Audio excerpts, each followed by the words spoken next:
This Family Life News podcast is made possible by the support of listeners like you.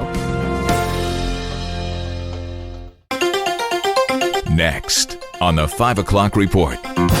This was an unprecedented storm, and we have rolled out an unprecedented response. The problem for Mangione's lawyers here is that the Supreme Court has already recently said this is not double jeopardy. What are the threats to religious liberty? Part of our obligation is to teach students how to use technology responsibly. Now, let's go to the newsroom. Good afternoon and welcome to the broadcast. I'm Family Life News anchor Sarah Harnish. Weather whiplash. Mercer and Venango counties in western Pennsylvania are under a severe thunderstorm warning at this hour as a cell with 60-mile-an-hour winds and quarter-sized hail rolls through the third severe storm this week. The National Weather Service says hail damage to cars is expected. Weather-weary western PA is still recovering from Wednesday's storm. 122,000 people haven't had power for 3 days. We know they're overwhelmed, and as soon as I can get here and start working, it would be great. Duquesne Power has called in 400 line workers from out of state to help turn the lights back on. Duquesne's Matt Nystein. This was an unprecedented storm, and we have rolled out an unprecedented response to deal with it. Thunderstorm watches are out for 9 counties in Pennsylvania until 7 tonight. Power restoration could be a few more days. The April jobs report came in better than expected. 177,000 jobs were created last month. Bank of America economist Stephen Juneau says employers kept on hiring in the face of tariff concerns and a drop in consumer confidence. Sentiment has certainly taken a nosedive, but for the time being, it's very hard to see any signs that the economy really is teetering on the brink of a contraction. CBS reporter Kelly O'Grady. The economy is still strong when it comes to the labor market, and we had been looking in this report for some of that uncertainty to move from business sentiment, consumer sentiment being down into hard data. Maybe businesses said, I'm going to wait and see. I'm going to pause on hiring. Maybe I'm going to lay off people. We didn't see that. It's Donald Trump versus Harvard University. The president vowing again today to strip Harvard's tax-exempt status. The school has resisted efforts to force leadership changes. Legal analyst Jessica Levinson says a court fight is likely next. If Harvard felt that its tax-exempt status was targeted because of its educational content or its ideological views, it could argue that that actually violates the First Amendment and that it amounts to government retaliation based on ideological content. It could also argue that that violates the Equal Protection Clause, that that's an arbitrary or discriminatory enforcement of the rules. Fox legal correspondent Shannon Bream says the Trump team would have a strong case in court. If you want to maintain your tax-exempt status, you've got to maintain a safe and inclusive educational environment. And they say they haven't done that. The Trump administration says you've had this huge problem with anti-Semitism. You've got the report out this week. There's no viewpoint diversity there on campus. Bream says they can keep their DEI and anti-Israel protests. They'll just have to get their grant money from somewhere other than the federal government. Harvard says you're going to cost us the ability to give scholarships and financial aid to do medical research that saves lives. A lot of people will point back to their $50+ billion endowment and say, maybe you pull from there. In the first leadership shakeup of his second term, President Trump has removed Mike Waltz as the national security advisor and will nominate him instead to serve as UN ambassador. Vice President J.D. Vance. Donald Trump has fired a lot of people. He doesn't give them Senate-confirmed appointments afterwards. What he thinks is that Mike Waltz is going to better serve the administration, most importantly, the American people in that role. The White House says Waltz did not adequately vet National Security Council staff. He was also involved in that Signal app chat about Houthi rebels in which a journalist was mistakenly added. Religious rights. President Trump issued an executive order Thursday on the National Day of Prayer, establishing a religious liberty commission to protect the rights of Americans to openly practice their faith. When we look at the threats, what are the solutions? What do we need to do? How do we protect and preserve religious liberty? Paula White-Cain, senior advisor to the White House Faith Office, tells CBN the commission's first job will be to compile a comprehensive report. That comprehensive report will look at what are the threats to religious liberty? What has happened domestically to the Jewish people, Christian people, Muslim people, Sikhs, all people of faith? Where have people truly had a violation? And I can tell you there are going to be thousands of them. Rome is getting closer to choosing the next pope. CBS reporter Steve Caven. Next week's papal conclave is coming up, and a chimney has now been installed in the Sistine Chapel. That's where smoke that emerges from it, white smoke, will signal a choice has been made. The fate of physician-assisted suicide in New York State now rests in the hands of the state Senate.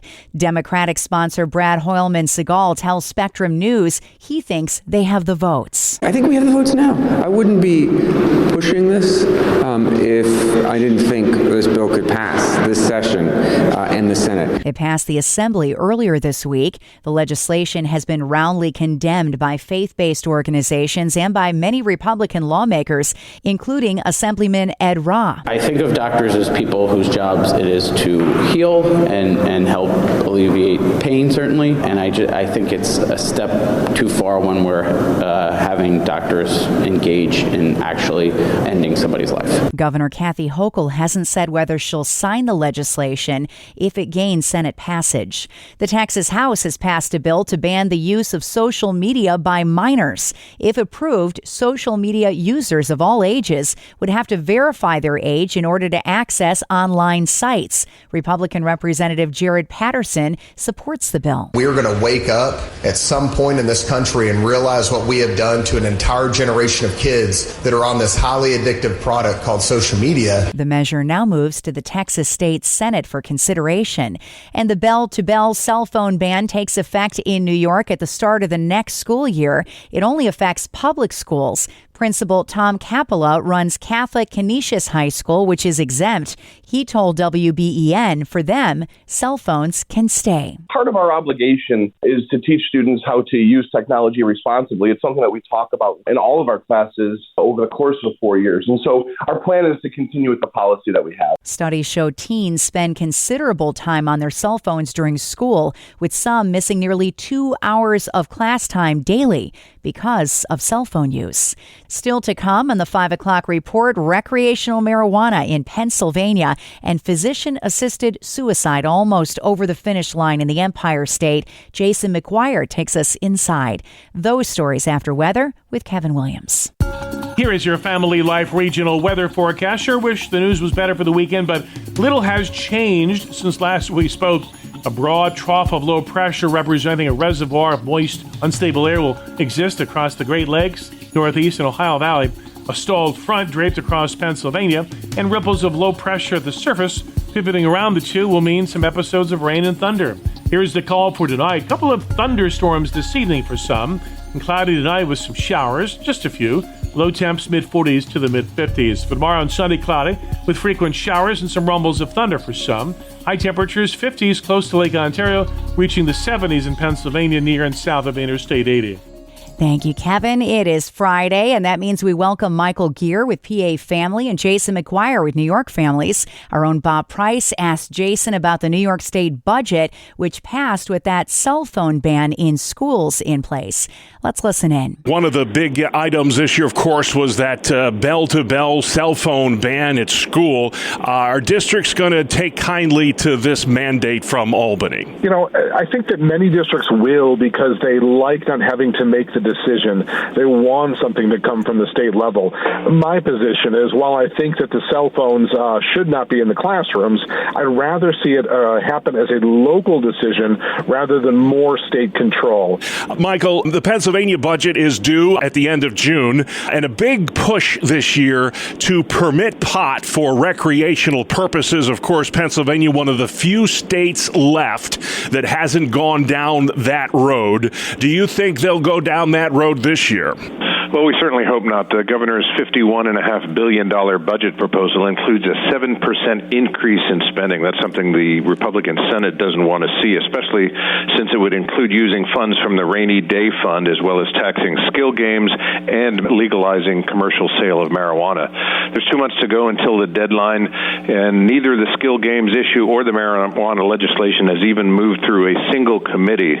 So we're hopeful that logjam is going to continue and that this budget can pass without the legalization of so-called recreational marijuana. Yeah, I have a follow-up for you as well. I know years ago, then Governor Rendell promised tax relief after casino gambling was legalized. There's a number of states that have promised property tax relief if they would only open the door to recreational marijuana. And the states that have done that, have we seen those savings realized? No, we haven't. The state of Colorado, for example, which was one of the first to legalize recreational marijuana, a study that was done by the Centennial Institute indicates that for every dollar in taxes raised, it costs society and taxpayers $4.50. So it doesn't add up. Jason, a big story this week, of course. For a decade, New York has tried to push doctor-assisted suicide over the finish line. And for a decade, you have been successful in preventing that from happening. This week, the state assembly passed an assisted suicide bill. Do you think this is the year that becomes law in New York?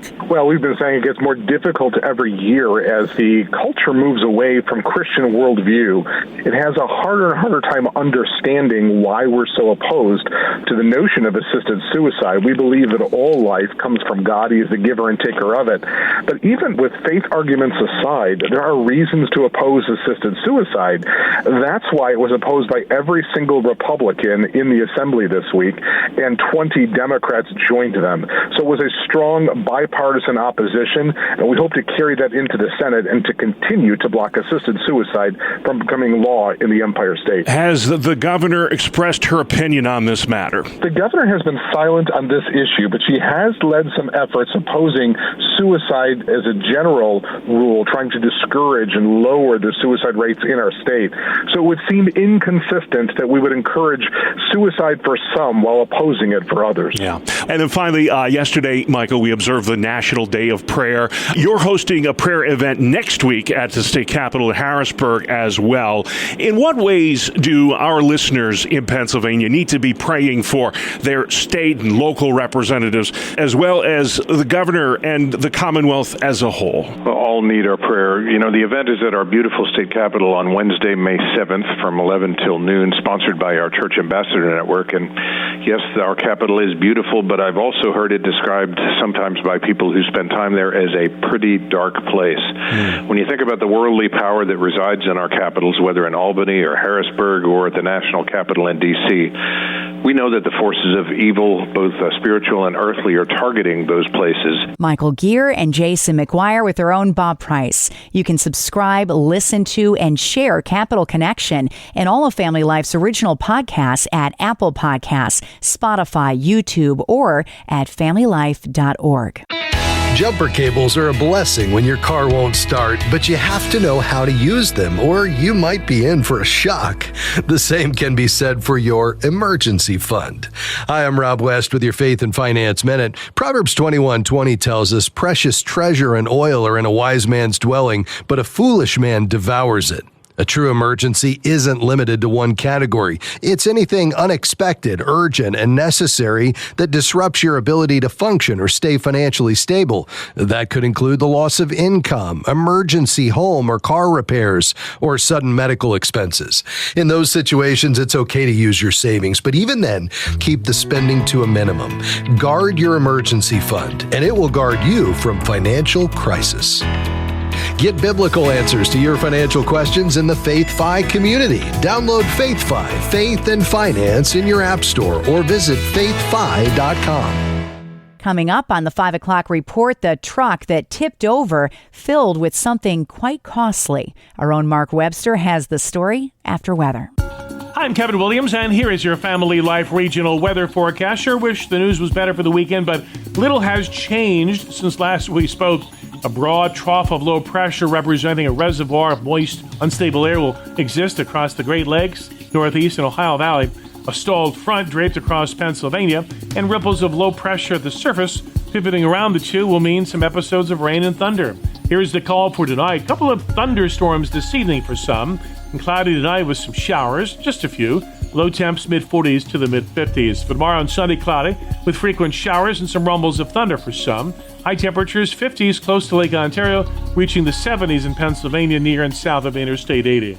Thank you, Kevin. Finally at 5, talk about loose change. Here's Family Life's Mark Webster. Brother, can you spare a dime? Sure, no problem. When you've got 8 million dimes, that's how many were aboard a tractor trailer in Texas this week when the truck overturned, spilling most of its $800,000 worth of freshly minted dimes. The tiny coins caused big trouble, shutting down the highway for hours as cleanup crews used street sweepers, an industrial vacuum truck, and plain old brooms and shovels to reclaim as many of the dimes as they could. Modern dimes are over 90% copper, the rest is nickel. Mark Webster, Family Life News. And that's the world that we live in for Friday, the 2nd of May. I'm Sarah Harnish, and this is the 5 o'clock report on Family Life. Thank you for listening to this Family Life News podcast. If you've been encouraged by what you've heard, please share it with others and click the subscribe button to automatically receive future episodes. Family Life is a listener-supported ministry. Podcasts like this are made possible by your financial partnership. Find out more at familylife.org.